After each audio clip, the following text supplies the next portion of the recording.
Okay, so this time we're going to have the perspective drawing. I'm going to explain how to draw the perspective drawing. And before drawing it, kinakailangan we need to understand what the principles are or what are the important things you need to learn and understand about perspective drawing para pag nag-drawing tayo ay magawa natin ng tama. Okay?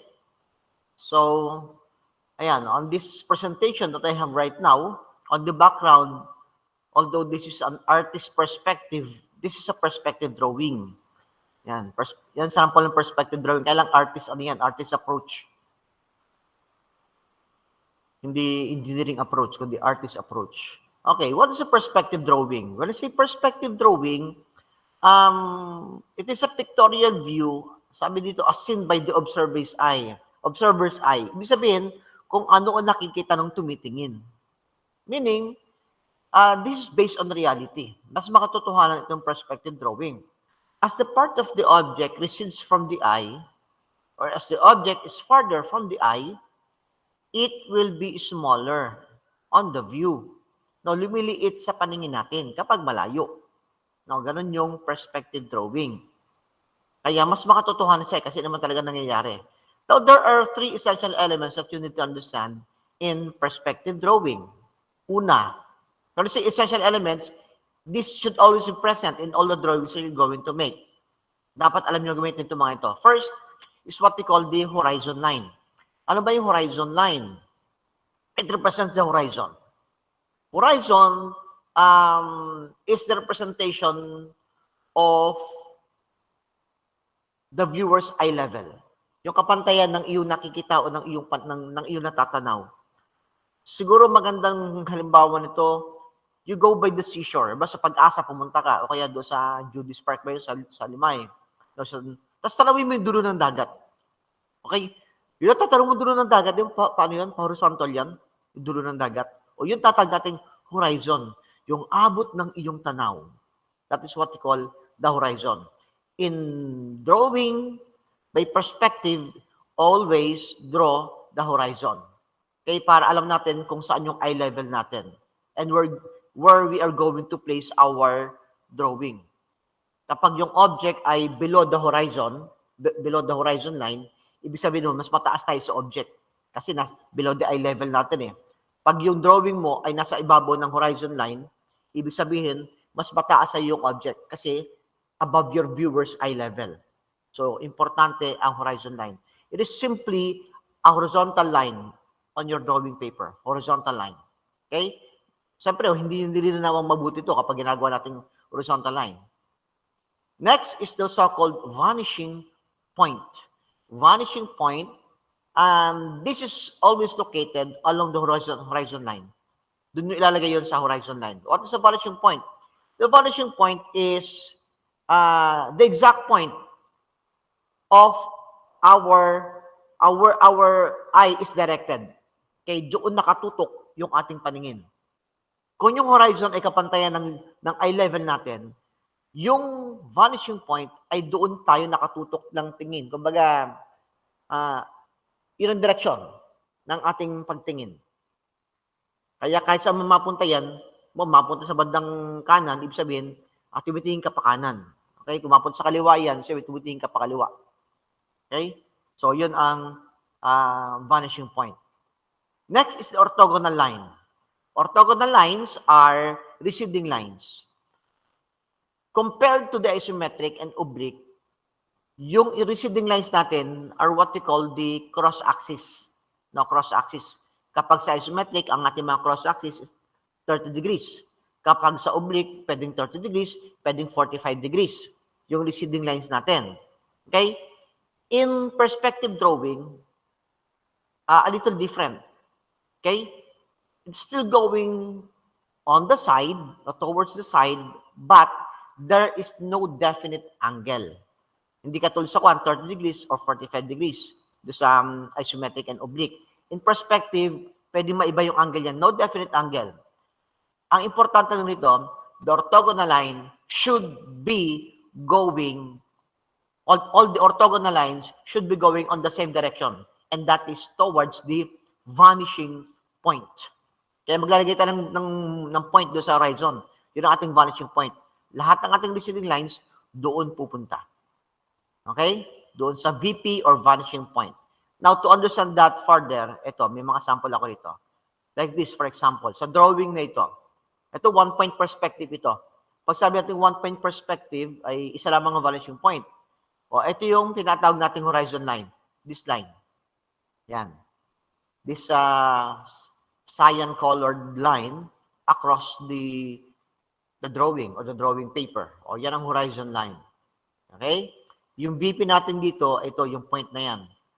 Okay? Yan ang VP. Then, yung tatawag nating orthogonal lines, ito yung mga linyang ito. Yan. Yung mga linyang iyan. O, saan sila papunta lahat? Sa VP. Kaya saan man sila magaling, ang pupuntahan lang nila is VP. For example, dodrawing yung carpet na ito.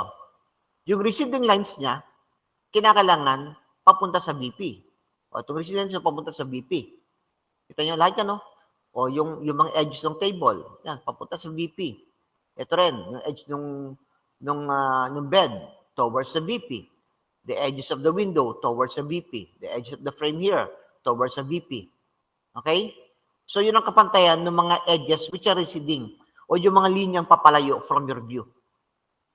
Okay? Kumbaga sa oblique nga, itong recede nito naka 30 or 45 degrees. Pero dito, no definite angle.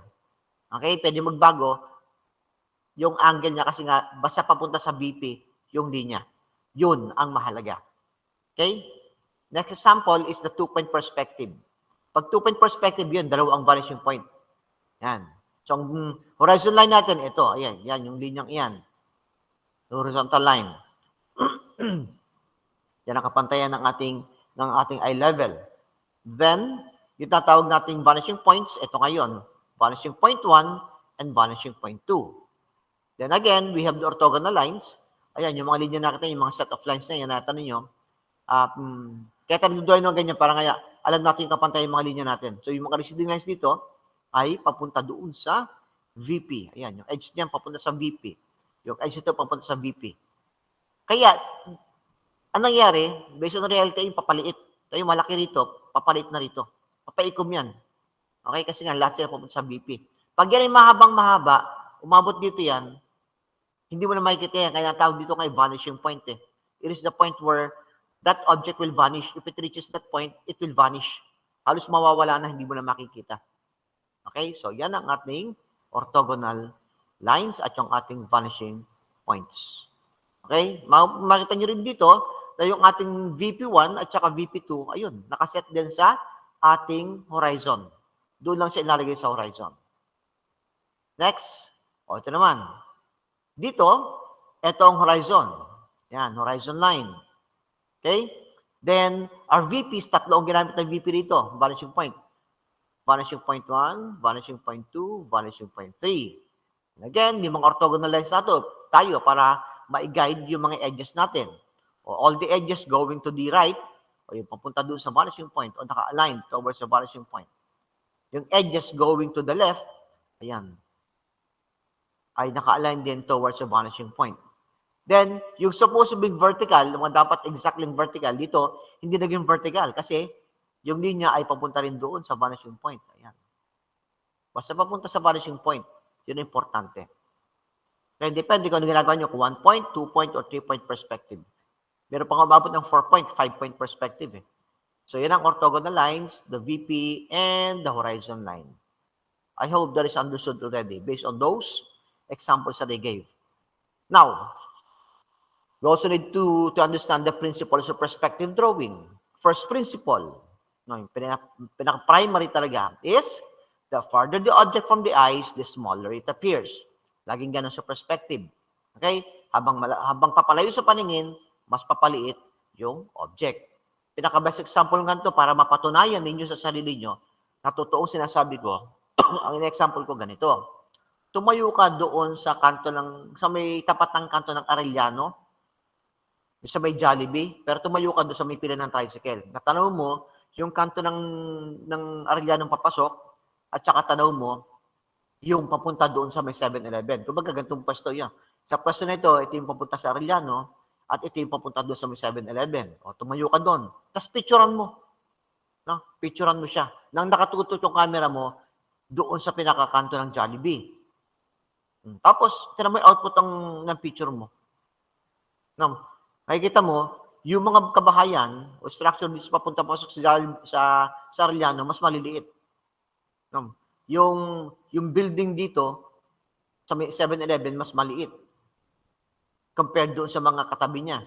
Kasi papalit talaga dahil papalayo from the view. No? Ganun yung perspective drawing. Papaliit talaga. Okay, you can prove it to yourself. Gawin nyo yun. Next, if you're going to render your drawing, magkukulay ka. Okay? You should follow this principle. The farther the color, the lighter it appears. Habang mas malayo, mas lighter. Pag mas malapit, mas brighter ang color niya. Okay? Kasi ganun naman talaga. Pag papalayo, hindi mo na masyadong makuha yung kulay. Hindi magiging bright ang kulay. So it will become lighter or duller. Okay? So that's the second principle. Third, naman, if you're going to draw prolonged object, yung mahabang object, example dito ay itong release ng tren, di ba mahaba yan? Okay? All the receding horizontal lines, lahat ng linya o edges na papalayo from your view. Okay, yung mga horizontal supposed to be. Yung dapat yung mga na-horizontal, pero papalayo from your view, they seem to vanish in the horizon. Ayun, no? Ito, kita pa yung release ito, pero pagdating doon, hindi mo na makita yung release. Okay? That's because it is drawn in perspective. At gano'n naman talaga. Pag malayo na, halos di mo na matanaw. Okay? Next. When it comes to the drawing of objects which are supposed to be equidistant from each other, ang nangyayari naman dito, they seem to come closer or to get closer with each other as they recede from the view. What does it mean? Yung mga object na supposed to be pantay-pantay ang distansya. Ang pinakamagandang example ganito yung mga poste ng kuryente. Yung mga light post. Kaya lang ngayon, hindi nyo makikita, baka malito na kayo. Kasi talaga pag nagtatayo ng mga poste, lalo sa highway, mga poste ng kuryente, no?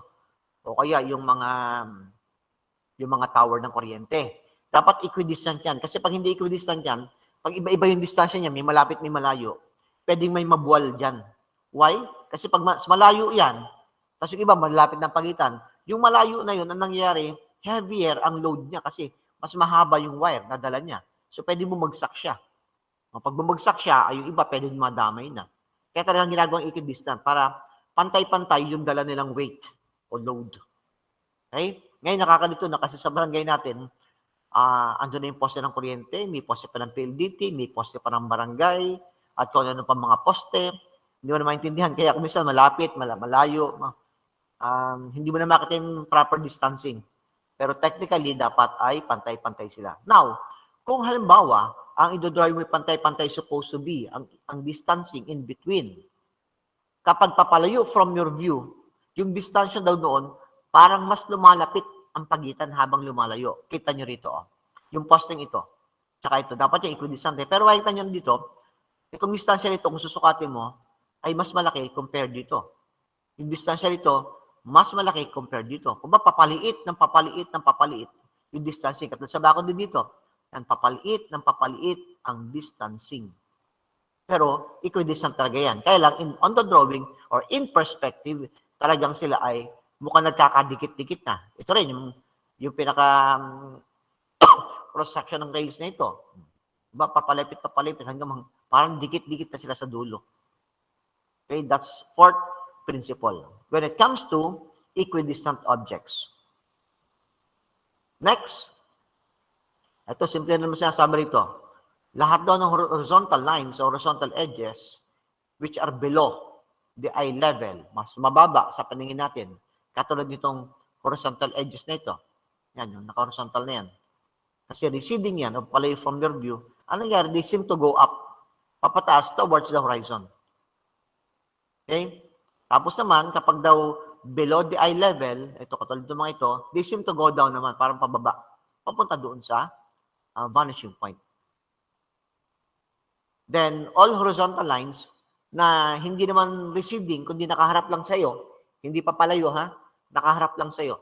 Kasi pag receding, papalayo sa'yo, na from your view. Pero pag nakaharap sa'yo, hindi yan receding. Pwedeng mapalapit sa yan, pwedeng mapalayo sa yan, pero ibig sabihin, yun pa rin yung posisyon ng linya niya.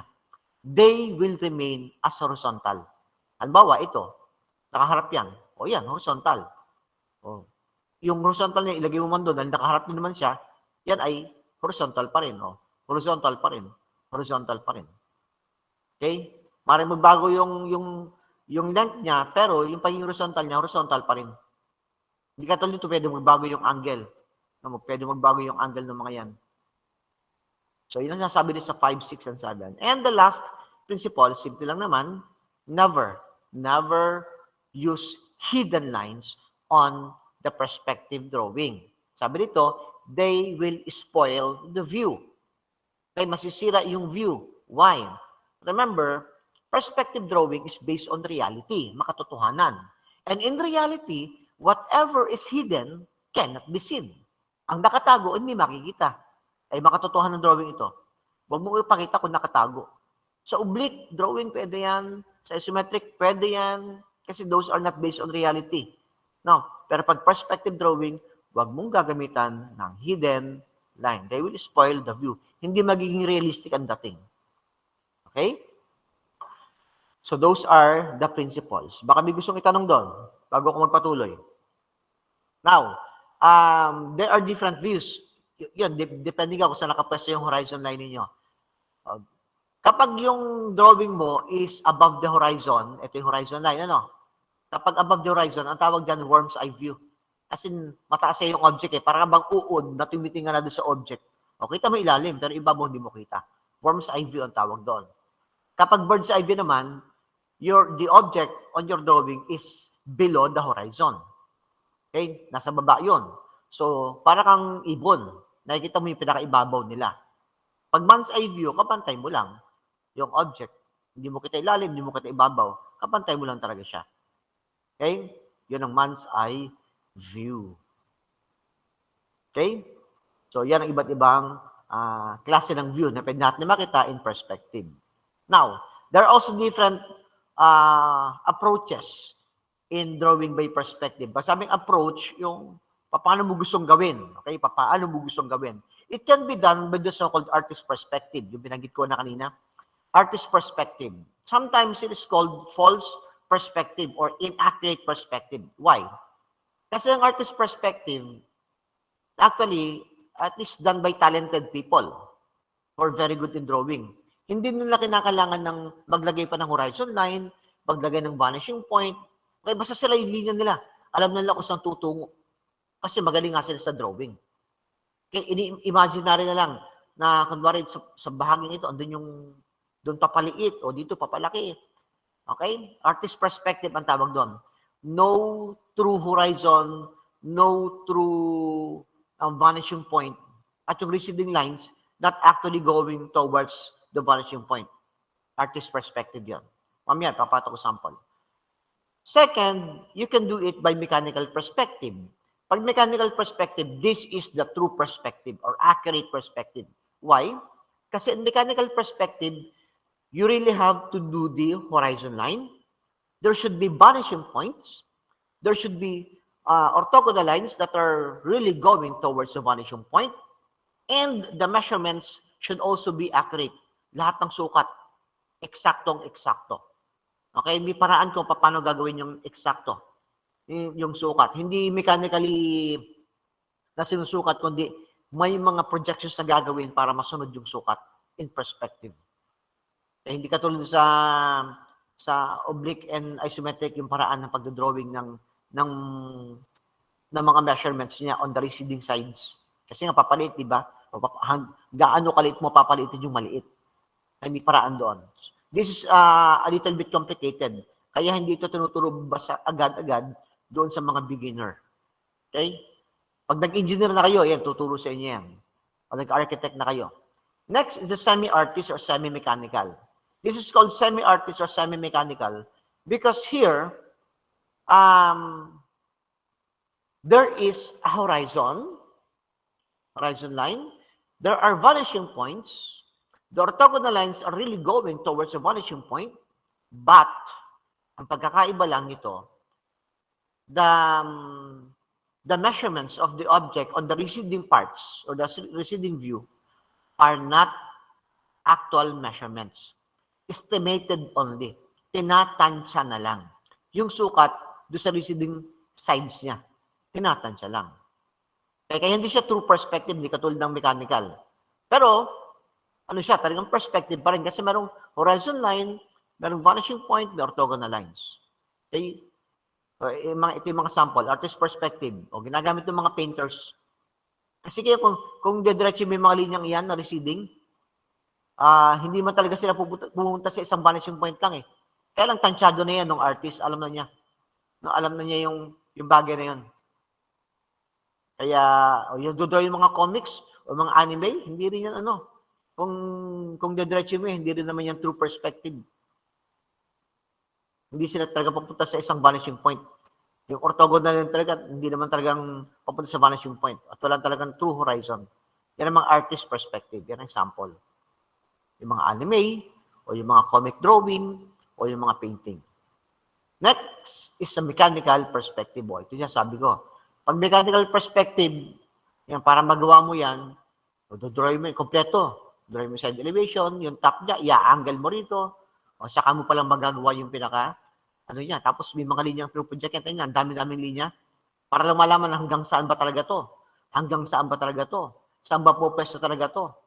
Okay? So yan, inaano yan. May mga guhit dyan. Kinakala project mo, pag ganun. Tapos sasayan dito. Ayan, may picture plane, may horizon line, may ground line pa. Ay, marami kang guhit na gagawin sa mechanical perspective. Another example, ayan, mechanical perspective. Kasi talagang kompleto ang mga linya dyan. Hindi mo lalambangin yung sukat-sukat dito. Okay? Pero sa semi-artist o semi-mechanical, yan, meron talagang horizon line, may vanishing points. Kumbaga talaga ng orthogonal lines going to the vanishing point. Kaya lang, ayan, yung sukat papunta rito, yan, mga sukat na yan, tinatansya na lang yan. Okay, estimated lang yan, yung sukat dyan. Yan ang semi-artist, semi-mechanical. Ito semi-artist yan. Okay? Tayo mo yung mga linya, talagang ginamitan niya ng linya na papunta doon sa vanishing point. Okay? Next, there are different kinds of perspective. Actually, dalawang kinds ito. First is what we call the parallel perspective, and the other one is what we call the angular perspective. Ano yung parallel perspective? Ang parallel perspective is just like the oblique drawing. No, yung di ba sa oblique drawing natin, yung pinaka-front ng object, talaga nakaharap, na parang orthographic lang. Tapos yung receding surface niya, yun ang naka-angle. Ganon din dito. Okay, ganon dito. May part ng object, o isang part ng object ay nakaharap sa view. Nakaharap sa picture plane. Okay? The receding edges ay mga naka-angle na, pero no definite angle. Going to the vanishing point. It is only using one vanishing point, yung parallel perspective. The other one, yung angular perspective, it can be 2-point perspective or 3-point perspective, depending on the number of vanishing points which you will use. Okay? So dito walang view ng object na nakaparallel sa picture plane, wala nakaharap, kundi lahat naka-angle. Lahat ng parts na naka-angle. Parang isometric, ganun. Now, practicein natin ngayon. Ito yung sample daw ito nung Ingenuity ni Leonardo da Vinci. Yung drawing ng Last Supper. Hindi, ala pang pinag-aaralan noon tungkol sa perspective drawing, pero siya nagawa na niya. No? Nai-represent niya na yung drawing ng, ayun, parang towards the vanishing point. Yan ang parallel perspective. Okay, 1-point perspective. Ngayon, paano magawa ng 1-point perspective? Ito, gagawin natin ngayon. Paki-ready na nga yung inyong papel na may drawing ng room interior. Yan, ganito. Pinapadala ko, di ba? Yan, may wall na, tapos may pinto, may bintana. Okay? Nagawa na ba yan? Okay na yan? Okay. Factor ito, the step 1 in drawing a perspective is draw the horizon line. Okay, draw the horizon line. Kung wala pa kayong horizon line, ganito gawin niyo. Just draw a horizontal line across your drawing paper sa bandang gitna noong drawing ninyo. Kumbaga dito naka-drawing. Pakita ko muna yan. Ito, drawing ng horizon line. Tapos, magdodrawing na tayo ng wall, yan, ng door, ng window. Okay. So, hindi naman kinakailangan dito ng talagang triangle. Kahit ruler lang po pwede na kasi nga no definite angle. Pero, kailangan ng triangle, siyempre, pag nagdodrawing kayo ng yung wall muna kasi dapat perfect horizontal, perfect vertical eh. No? So, ito ha. O, tingnan. Saan natin? O, nakadrawing na yan. Okay? The next thing we'll do is to indicate the vanishing point. O, pili kayo. Saan yung vanishing point ninyo? Bawa ako, dito ko nilagay. Kayo, bahala kayo. Basta somewhere in the middle of the room. Along the horizon, ha? Pili kayo dyan. Pwede mapunta rito ng konti. No, mapunta rito ng konti. Mas maganda ilagay yun sa bandang gitna nung inyong... Pero mag-drawing muna kayo ng horizon, ha? Perfect horizontal ito. Okay, perfect horizontal. Tapos, indicate nyo yung vanishing. The next thing you will do now, after determining where your vanishing point will be, is to draw orthogonal lines going outward. Ganito. From the vanishing point, mag-drawing ka ng linya outward towards the corner. Tapos, extend outside. Okay? From here, diretso, tapos extend mo. From here, diretso, extend mo. From here, diretso sa corner, extend. From here, diretso sa corner, extend. Kumbaga, ilabas mo. Pero nakadiretso ka doon sa corner, nakadiretso ka sa corner. Like this. Yan. Yan. Yan. Yan. Ganun lang. Okay lang kahit hindi magkapare-pare yung angle. Ito, baka isipin, ba't po sa akin? Hindi pantay-pantay, parang may mas mataas na angle, may mababang angle. Okay lang yan. Kasi nga, it depends on the vanishing point. Kaya no definite angle dito. So, gawin nyo yan. Okay. Next. Susunod. The next thing we'll do now, ito step 3 na. Okay? Sa ginawa nyo kasing iyan, maglalagay tayo ng dingding, ng sahig, at saka ng ceiling. Ngayon, on this part of the orthogonal, you decide where you're going to end up the wall. Baka yung wall mo hanggang saan mo gusto, hanggang dito. No. From there, tapatan mo ng 90 degree yan, ng triangle mo, then project mo upward. Parang ganito. Yan. Dito, hanggang dito kung gusto. Tapatan mo ng triangle mo yan and project it upward. Okay? Going towards the other orthogonal line, upward. 90 degree, 90 degree. Next. After that, you're going to draw horizontal line naman. From here, perfect horizontal, going towards the right orthogonal. Dito. Parang ganyan. Tignan nyo muna ako, So, mula rito, horizontal. Mula dito, mag-vertical ka. Then, pagdugtungin mo na yung dalawang iyon. Yan. So, yan. From here, horizontal. From here, vertical. From here, horizontal again. Okay, do it. Tuloy ko na. Next. You're going to draw, you can now start drawing the wall and the ceiling and the floor by doing this. Yung corner to corners natin, yan, dilawan nyo na yan. Dilawan yung orthogonal na ito. Parang ganito. Yan. Yun. O, may sahig ka na. Okay? Yan. O, may wall ka na rito. Ito. O, may wall ka na rito. May ceiling ka na rin. Ito yung pinaka, kisame, right wall, left wall. Then, ito yung floor. O, yan ang interior ng room mo. So, yan. So, maglagay na lang tayo ng iba pang mga kwan dito, iba pang mga borloloy. Halimbawa, maglalagay ako rito ng, let's say, sahig. Okay? Itatiles ko to, halimbawa. Tatiles ko. Ang gagawin ko lang dito, magmamark ako rito ng equal spacing. Equal spacing. Yan. Okay? Kung ilan man yung gusto nyo ilagay, bahala kayo. O, tapos, iguguhit ko yan. Doon sa mga markings na yun, equal markings, guguhit ko yung papunta doon sa vanishing point. Parang ganito. Yun. Yan. Yun. Yan. Kahit tansyahin nyo lang na equal spacing, tapos papunta doon. Pakita ko muna sa inyo, tapos bago nyo gawin. Pero pwede namang hindi tiles. Gusto nyo, carpet ang ilagay nyo, nasa sa inyo yun. Tapos, yan ako doon, guguhit ako ng horizontal dito. Yan, horizontal, horizontal, horizontal, horizontal. Mapapansin nyo, papalit yung spacing ko kasi nga papalayo. No. Although they're supposed to be of equal distancing, kaya lang, sa perspective, pero huwag nyo na sukatin. No, tansyahin nyo lang. Kasi nga, semi-mechanical lang naman ito eh. Kaya yung mga sukat ng receding parts ay pwedeng tansyahin lang. Basta papaliit. Oh. Malaking spacing, papaliit, papaliit, papaliit, ng papaliit. O, yun. Ayun siya. At makakita nyo yung floor. Ito na. So, binuro ko na yung receding lines. Ngayon, ang gagawin ko rito, parang ang tiles eh. So, halimbawa, kukulayan ko. Kulayan ko, halimbawa ng... Okay. O, ayan o. Yan ako. Alternate.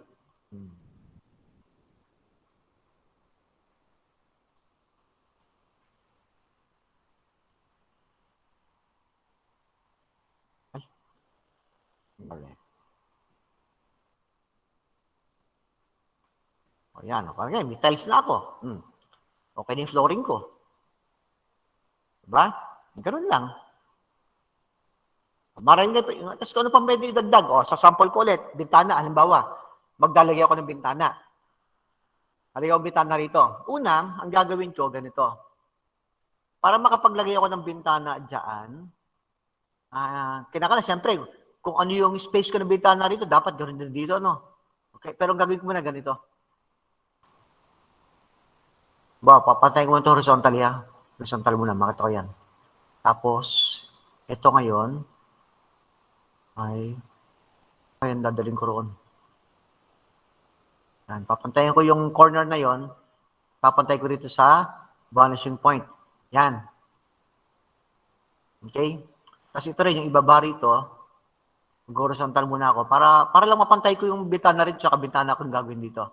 Yan. Ipantay ko muna sa pinaka-corner dito ng wall. Tapos, from there, tapatan ko ulit ito ng orthogonal line from the vanishing point. Tapatan ko to, pero i-extend ko papunta rito. Yan, parang ganyan. Tapos, ito yung pinaka-ibabaw ng bintana ko rito, tsaka ito yung pinaka-ilalim ng bintana ko rito. Now, sa ko ba gusto yung pwesto ng bintana? Bawa, dito ko gusto yung pwesto ng bintana. O magdodrawing muna ako ng isang side ng bintana. Bawa, ito. Ang side ng bintana. Yan. Tapos yung pangalawang side ng bintana, ano ba dito?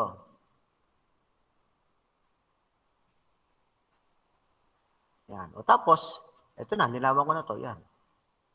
Ito, nilawan ko na to. Ayun na siya. Yung bintana ako, gusto kong doblehin.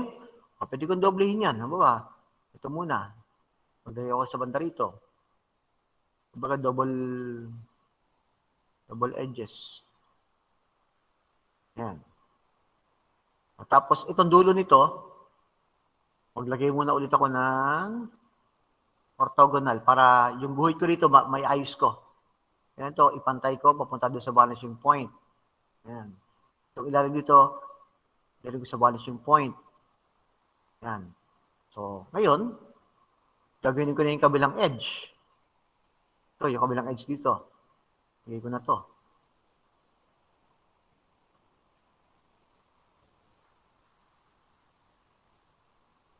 Yan. Itong ibabaw rito, lagay ko na yun.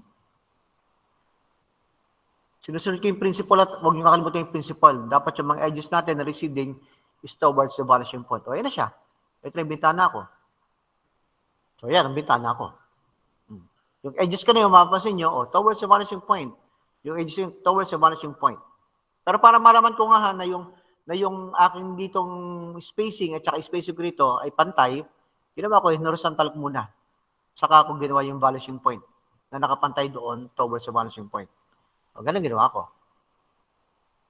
Okay? So, ganun magdagdag. Ang bawa, maglalagay ng kama. O, maglalagay ako rito ng kama. Lakayan ko na yung ano ko. Bawa dito. Una, gagawin ko, magdodrawing muna ako yung pinakapangharap ng kama. Yung mababang kama lang, mababa. Simpleng kama lang. Ayan. Ganyan, ano? Lagay ko muna ito sa harapan. Tapos, ito ulit. Ito yung mangyayari sa gagawin ko.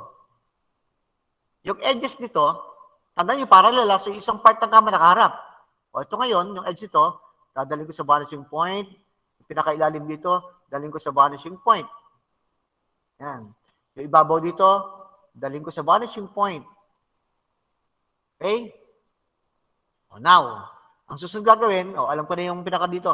Hanggang saan ko ba gusto yung kama? Halimbawa, nakasagad sa dulo. Ito, mula rito hanggang sa dulo na yon. Doon ko na gagawin yung isang linya. Hanggang dito. Itatayo ko na dito yung isa pang ko ng kama. Yung kabilang dulo. Ito yung unahan, doon yung pinakahulihan. Tapos, ito, yung horizontal ko na papunta rito. Hanggang saan? Hanggang dyan ako. Pinantayan ko lang itong horizontal, yung kapantayan nito sa orthogonal, hanggang doon lang din ako. Tapos, ito. Yan ko na, linawan ko na yan. Ito, linawan ko na to. Ito, linawan ko na to. Ayan. Baray ko na nasa loob na. Kung gusto mo lagyan ng headboard, pwede rin naman.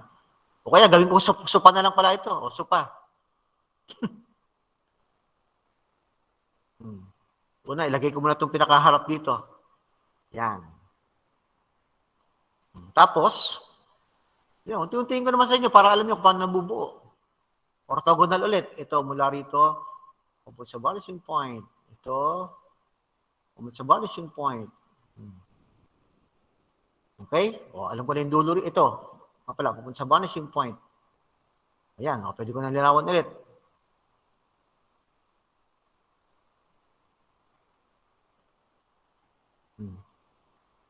Siyempre, mula rito hanggang dito yan, sa dulo na ito. I-vertical ko na yan. Itong dulo na ito, tsaka dulo ito, pagdugtungin ko na yan. Ito, tsaka yung pagdugtungin ko na yan. Tapos ito, dulo dito, i-horizontal ko, papunta roon. Itong dulo dito, tsaka dulo doon, pagdugtungin ko na. Ayun na yung supa ko. Yan. Simpleng supa, walang, kung gusto mo lagyan ng armrest, pwede rin naman. Kulayan ko na nga yung supa para matakpan na yung sahig. Magandang kulay ng supa. Halimbawa, ito. Ay, ba't nalagyan lahat? Wala, yan.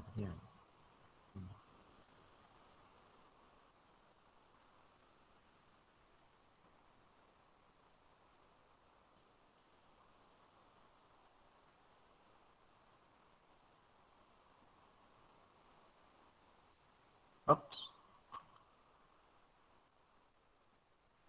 Yan, inisip ako. Pareho na lang nasa loob na yun. Ganun lang yung paraan kung paano maggawa ng iba pang object dyan. Okay? Now, para magkaroon ka ng mas maganda pang idea, ipakita ko ngayon yung naandoon sa ito. Ando sa nasa module to, yung material sa ko. Yung mga sample ng interior of the room. Dito meron siyang kama, bintana, may study table dito, may carpet ang nilagay niya. May upuan. Ito may salamin, merong cabinet na maliit, may table. Ito may drawer, ito may sofa rito na paganon. Okay? So, yan ang mga sample na pwede nyong paggayahan o pagkuhanan ng idea. Huwag nyo naman gayahan na eksakto ito. Kung gumawa naman kayo ibang diskarte. No?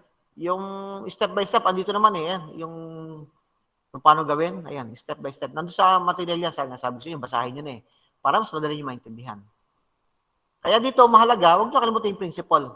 No, yung gamit ng 3 essential elements, yung horizon line, yung vanishing point, and the orthogonal lines para maging guide ng inyong mga edges. Okay? Meron tayong thumb rule dito. Pag sabing thumb rule, dapat tandaan. Una, kapag parallel perspective, meron tayong parts ng object na nakaharap. Nakaparallel to the picture plane. Halimbawa, itong kama na ito, yan. Nakaparallel to the picture plane. Ito, nakaparallel. Okay? So it's either vertical or horizontal. Then yung receding edges are going towards the vanishing point. So yun ang lagi may nakaharap. Kapag parallel perspective, may part na nakaharap. Okay? Parang sa oblique lang din yan. May part na nakaharap. Ito, yan, nakaharap. No, ito, nakaharap. Although nasa malayong bahagi, pero nakaharap. Nakaharap. Tanda natin yung vanishing point, pwedeng magpunta sa may tabi, sa may gilid. No, depende. Gusto mong ilagay yung vanishing point sa may gilid, pwede rin naman. Nababago nga lang yung ano mo, yung view mo. Ito kasi parang, sa binibigyan example dito, para bagang ikaw ay nakatayo ka sa kalagitnaan ng room. Kaya ito yung eye level mo, ito yung point of view mo. Yan. Kaya nakagitna. Pwede magilid dyan. Importante ay one vanishing point only kapag parallel perspective. Pero sana lang pakiusap ko lang, sana wag lang manggaya. Baguhin nyo ng konti. Wag yung kasi sa pagpasa akin nun, yan, yung nakita yung drawing, yun na mismo ang ginaya. Ano naman, baguhin nyo ng konti. No, baguhin nyo ng konti. Magdagdag pa kayo. Lagyan ng TV, lagyan ng aircon. Diba, naglagay pa nga ng ng ilaw sa pinaka-ceiling. No. Naglagay pa ng chandelier, yung iba. Okay, iba yung pinaka-ceiling nila, nilagyan pa ng, para alam yung may papasok sa loob. Gano'n. Hindi lang basta flat. Pwede, mag-experiment. But don't forget the principle of perspective drawing, Don't forget the principle. Very important principle, as a part of the object recedes from the eye, it becomes smaller. Okay, papaliit sila. By the way, yan, pinapractice lang yan. Sabi ko sa typewriting yan, di ba? Ang talagang ipapasa nyo sa akin, yung gagandahan nyo na, dadagdagan nyo na yung mga makikita ko, ay sa Oslo paper na. Sa Oslo paper. Okay? So, with border yon at saka title block.